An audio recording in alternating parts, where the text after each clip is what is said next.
Ganun ani pa. Hindi pa. Ito, tapusin ko lang to. Kasi ito pa si Papa. Pa, ingon ani ba? Ingon ani. Paikot-ikot na hinay. Ingon ani pa nanlakas.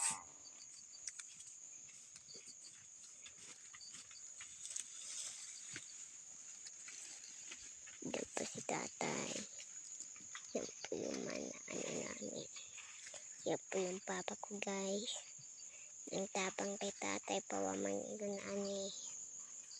Oh, hello. Nahilawang ako pa eh. Madami pa dito guys. Ayan po. Yan, madami dito. Diba? Ayan po eh. So, ang punta. Pa!